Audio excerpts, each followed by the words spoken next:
I walk around about 77 kilos, which means that I only have to lose 10% of my weight in order to make weight at 70. And when I say lose 7 kilos or 10%, that's not in one night. That's not overnight in the bath. Losing that weight, depending on how much time you have, is a long, slow, kind of drawn out process. Typically, when I go to make weight at 70 kilos, if I have sort of 6 to 8 weeks, I'll really clean up the diet and make sure that I'm sort of losing little bits and pieces the whole time until I get to about the week of the fight, and then hopefully I'm sitting around 73, 74 kilos. Daddy needs a cup for his milkshake, doesn't he? Do you want to find Daddy's cup? Where's Daddy's cup? Dada. Dada. Dada. Dada. That's it. Put him in here. Good boy. And another one? More. More. Yeah. Nana. Put him in. Good boy. One more. Very good. Yes, bring them over here. That's it. Close the door. Very good.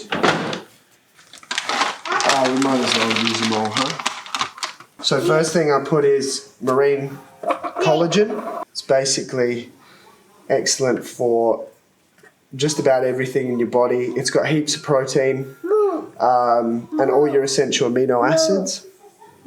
This one also contains vitamin C as well, so it's good if you're sick, which I am.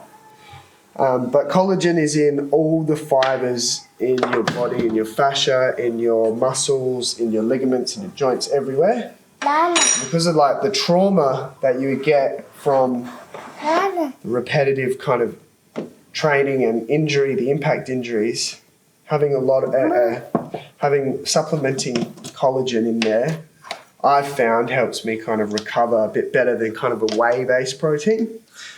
I don't know, it's something that I've always done. And then the other thing that I throw in is this, Charlie wants to stare at. The other thing I throw in is this Vital Green supplement.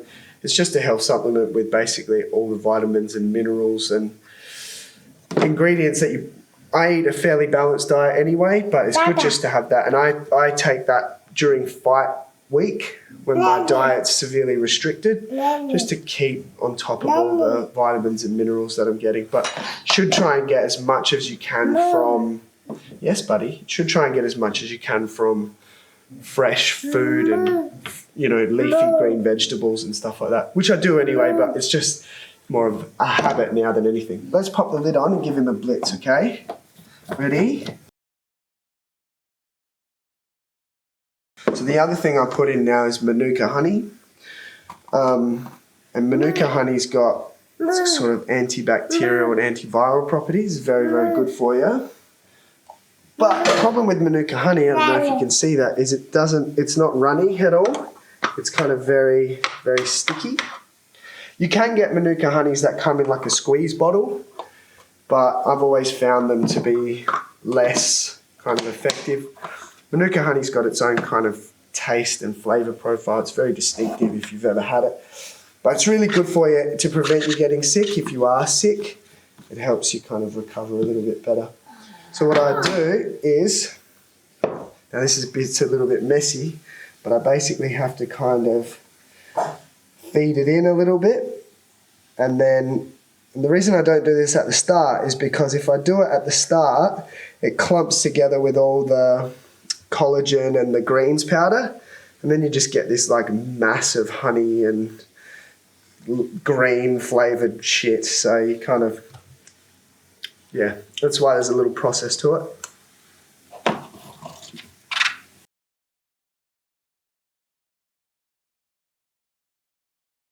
I have this basically every day, but on some mornings when I wake up at like 4 o'clock, I don't really want to be blitzing in the kitchen. So there's days where I'll have, you know, poached eggs on toast, that sort of thing.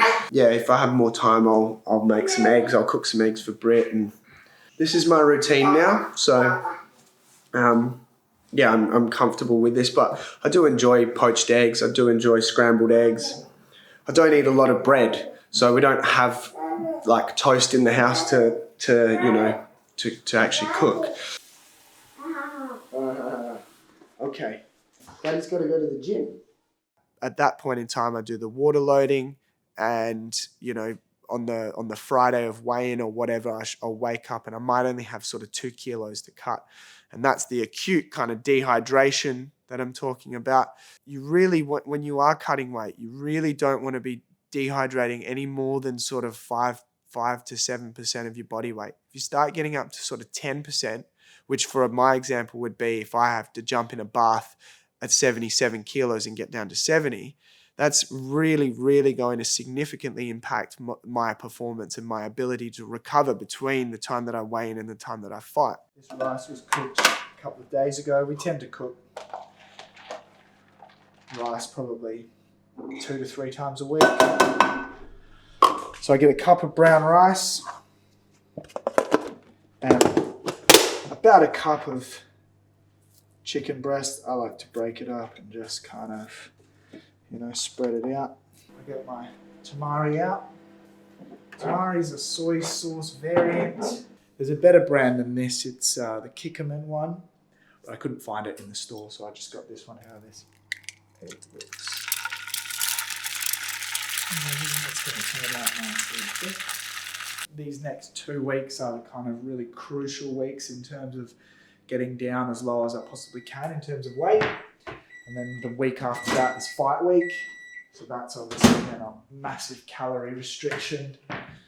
So yeah, I mean, 800 grams a kilo, roughly thereabouts per week is what I try and lose. But obviously, I'm not wedded to that idea. And then and the egg goes on top. Give the pan away. And that's lunch. Chicken breast, brown rice, steamed veggies, and a fresh egg on top. So I'm 3 weeks out from the fight. I'm sitting about 76.5 kilos, which is kind of a good spot. I'm hoping that I can sort of be low 75 range by the end of the week. Mid to low 75 range by the start of next week. And then sort of be about 73, 74, 74-ish probably more likely at the start of the following week, which will be the lead into the fight week. So I'm just trying to basically, you've seen what I eat for breakfast. This is what I eat for lunch every day. And then my dinner kind of changes every day depending on what we do at training. And we've got a little list on the fridge that Britt and I sort of stick to. But basically, I know that by eating what I eat for breakfast and what I eat for dinner, that I lose little bits of weight each day. Not in that kind of linear way as I've talked about, it kind of trends downwards, but there's still variation and fluctuation there. And so basically I just stick to this diet for the next 2 weeks, and then come Monday of fight week, then I go into an acute kind of calorie restriction protocol, which is basically eating very high protein, very moderate amounts of fat as well to fill out the calories, and very low levels of carbohydrate, and almost no fiber whatsoever. So I will eat like a cup of white rice, steamed white rice right before training, or like a banana or something right before training, just to have a bit of energy, because I don't want to go into that kind of ketosis mode where your body's just burning fat, where you've depleted all your glycogen. You need that carbohydrate for energy. But also the problem with carbohydrate is that 1 gram of carbohydrate pulls in 3.5 grams of water. And during that time, when you're water loading, that water you want to be getting rid of. You don't want to be retaining. So in that kind of acute phase, I'm drinking 6 to 8 liters of water a day. I'm eating almost no sodium. It's impossible to eat no sodium, but just about everything you eat has some level of sodium in it. But I have to be really careful about what I do eat and just make sure that it's very low in sodium. So I might have, say, 400 milligrams of sodium a day, which is, I mean, is nothing. You know, a typical diet per day would be eating 2,500 milligrams of sodium a day. So, you know, you're talking about almost an 80% reduction there. And what that does is it has the effect of basically, by drinking so much water, by effectively flushing it out and not putting foods or minerals in your body that will retain the water, you start to lose weight and you start to lose that water weight. But it's important, like I've said before, that you've lost all the weight, the fat, the visceral fat and everything else, so that when you get to that point in time, it's just the water weight that you're losing, okay? And then, yeah, I'll do that for 4 days. So my diet will basically be like 2 fried eggs. No, not fried in oil or butter or anything, just fried, or even hard boiled. And then I'll have, a cup of rice, a tin of tuna that's got like maybe 40 milligrams of sodium in it, like the tuna with spring water and lemon, I think it is. It's bland as fuck. Like, honestly, just no, like there's nothing in it that you would look forward to or enjoy. And then for dinner, I'll have a steamed chicken breast and steamed, like a bit of steamed cauliflower, maybe a steamed carrot and some other veggie that's low in sodium and low in carbohydrate. But basically just to, basically give you some sort of energy for the next day, because you do that for 4 days in a row or 5 days in a row, basically from the Monday, and then wake up on the Friday and hopefully you've lost 2 to 3 kilos over that time and you're down to the point where I wake up on the Friday of weigh-in and I might have to lose 2-3 kilos in a bath. So that's the way I do it. That's the way I approach it. That's the way it works for me. And, the proof is in the pudding, I guess.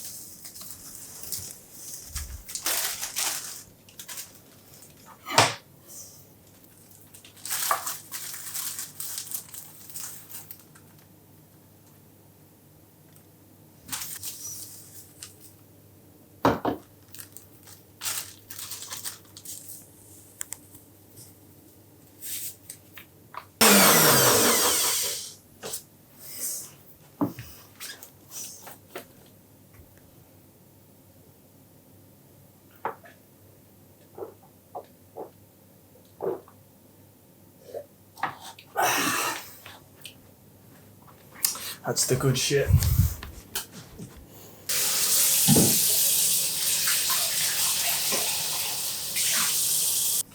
A face moisturizer. Look, that's dehydrated, which it still does.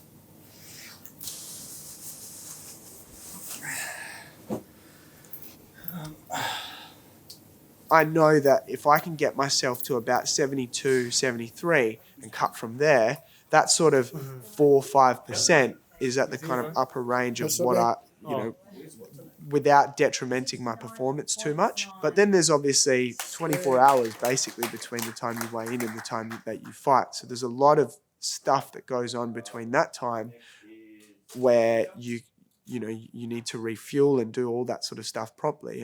And for me, I know that my peak level of performance, given my height and my body mass and my age and things like that, comes when I'm fighting at that 69 to 71 kilogram range. When I hear that, you're fighting, this 8-man's at 70 kilos, perfect, I know that at 70 kilos, I'm going to be the sharpest I possibly can be, because I don't have to lose that extra bit of weight.